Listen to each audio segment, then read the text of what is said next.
48 নম্বর পার্টে enumeration form আনুমানিক সবাই পেয়ে গেছেন। কয়েকটা স্পেশাল কেস যাদেরকে এখনও আইডেন্টিফাই করা যায়নি বা বাড়ির অ্যাড্রেস খুঁজে পাওয়া যায়নি, সেগুলো বাদ দিয়ে সবার কাছে ফর্ম পৌঁছে দেওয়া হয়েছে।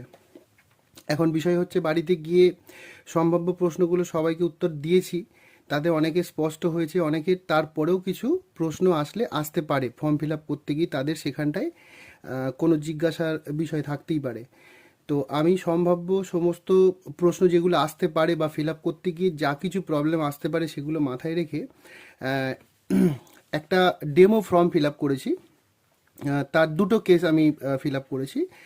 যে উক্ত ভোটার যিনি ফর্ম ফিল আপ করছেন, তানার যদি 2002 সালের লিস্টে নাম থেকে না থাকে, তখন তিনি ফর্মটা কিভাবে ফিল আপ করবেন, এবং উক্ত ভোটারের যদি 2002-এর লিস্টে তার নাম থেকে থাকে, তখন তিনি কিভাবে ভোটার লিস্ট দেখে সেটা ফিল আপ করবেন।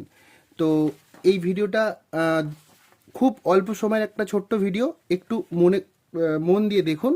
আশা করছি আপনারা ফর্মটা নিজেরাই ফিল আপ করে নিতে পারবেন। সর্বপ্রথম হচ্ছে যে এই ব্যক্তির উপরের এই যে পার্টটা, যেরকম বাড়িতে আপনাদের বলে এসেছিলাম, এখানে 2025-এর কারেন্ট ডিটেল ফিল আপ করতে হবে। তো ওনার যে জন্ম তারিখ উনি লিখলেন। এইখানে একটা প্রশ্ন আসছে, অনেকের ভোটার আইডি কার্ড পুরানো, যেখানে বয়সটা এরকম ডেট, মাস বা বছরের ফর্মে দেওয়া নেই। সেক্ষেত্রে দেওয়া আছে হয়তো 58 ইয়ার্স, কি তার মাস আর দিনটা XX ফর্মে আছে, একটা বছর দেওয়া আছে। সেই ক্ষেত্রে কি করবেন, উনি ওনার যেটা সঠিক বয়স সেটা মেনশন করবেন। সেটা যদি উনি আধার অনুযায়ী লিখে থাকেন, এখানে একটা পেন্সিল দিয়ে অ্যাজ আধার কথাটা মেনশন করে দেবেন। বয়সের ব্যাপারটা গেল। এরপরে হচ্ছে আধার নম্বর। এখানে ঐচ্ছিক ব্যাপার আছে, লেখাই আছে, যার আছে দেবেন, যার নেই নাও দেবেন না। আর দিতে ইচ্ছা হলে দেবেন, না দিতে ইচ্ছা হলে না দিলে এটার জন্য কোনো প্রবলেম নেই, থাকলে দিয়ে দেবেন। এরপর হচ্ছে মোবাইল নাম্বার। মোবাইল নাম্বার, একটা পরিবারে 5টা মেম্বার, সেক্ষেত্রে দুটো মোবাইল হতেই পারে। একই মোবাইল 2জন, 3জন, 4জন, 5জন পর্যন্ত সর্বমোট ব্যবহার করা যাবে, যেটা আমার কাছে ইনফরমেশান আছে। আর আমি আমার সিনিয়রের থেকে যতটুকু জানতে পাচ্ছি ভিডিওর মধ্যে, আপনাদের সেইটুকুই আমি বলবো। আমার মন গড়া কোনো কথা এখানে আমি বলছি না। এইবার ইনি এনার অভিভাবকের নাম লিখবেন। পিতার নাম এখানে লিখলেন। পিতার এপিক নাম্বারটা 2025-এ যদি থাকে লিখবেন, না হলে এপিক নাম্বার যেটা আছে 2002 অনুযায়ী হতে পারে, অনেকের এপিক নাম্বার চেঞ্জ হয়নি, উনি সেটা লিখবেন। আমি বোঝার সুবিধার্থে দেখিয়ে দিচ্ছি। এনার পিতা 2002-এর লিস্ট আমি বের করেছি। মনে করুন এটা কিন্তু আমি একটা জাস্ট আপনাদের বোঝানোর জন্য বলছি, ইনি আমাদের পার্টেরও নন, আর এটা জাস্ট আমি একটা প্রিন্ট আউট করে আপনাদের বোঝানোর জন্য ভিডিওটা করছি। পাওয়া গেছে, মনে করুন এইটা এপিক নাম্বার। বর্তমানে এপিক নাম্বার ওনার চেঞ্জ হয়নি, 2025-এও সেম এপিক নাম্বার ওনার আছে, ওনার বাবার। উনি এখানে এপিক নাম্বার ওটাই লিখলেন।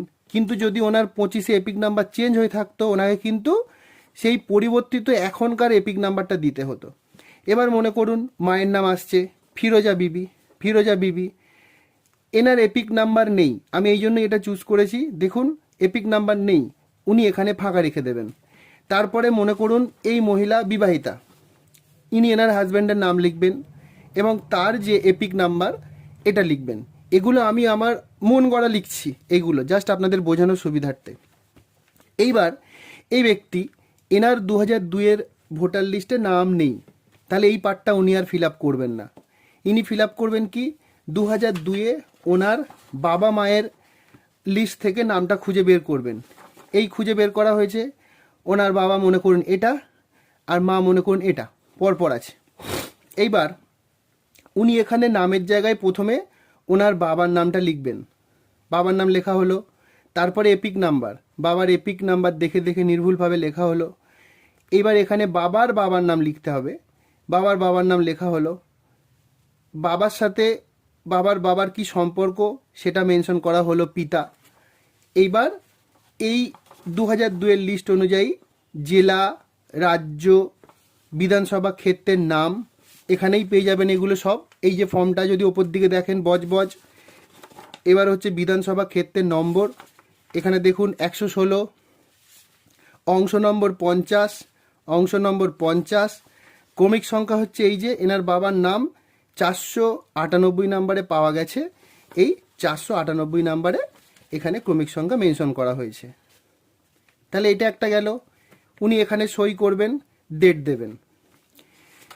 এইবারে এই ভোটারের মনে করুন 2002-এর লিস্টে নাম পাওয়া গেছে, আমি এটা সেম ফিল আপ করেছি, সেম ফিল আপ হবে যা আছে, ওপরের পার্টটা আমি আর বলছি না, এটা সেম হবে, সবাইকে একইভাবে ফিল আপ করতে হবে।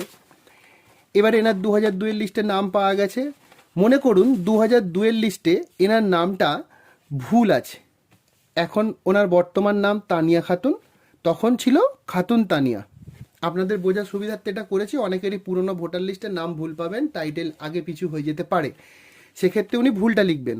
লেখার পরে মনে করুন এখন ওনার এপিক নাম্বার AIV252367, ওনার 2002-এর ভোটার লিস্টে এপিক নাম্বারটা আলাদা, তো 2002-এর যেটা এপিক নাম্বার উনি সেটা লিখবেন।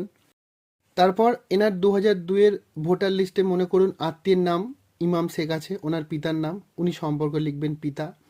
আমি ফিল আপ করতে গিয়ে একটা ভুল করে ফেলেছিলাম, যাক সেটা ঠিক করে দিয়েছি।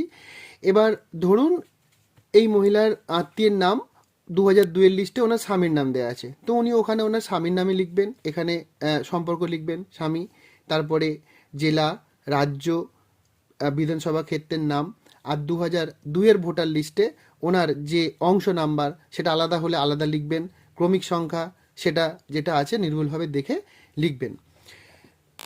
ফর্ম ফিল আপের সময় একটা বিষয় খেয়াল রাখবেন যেন ইংলিশ বাংলা মিক্স না হয়ে যায়।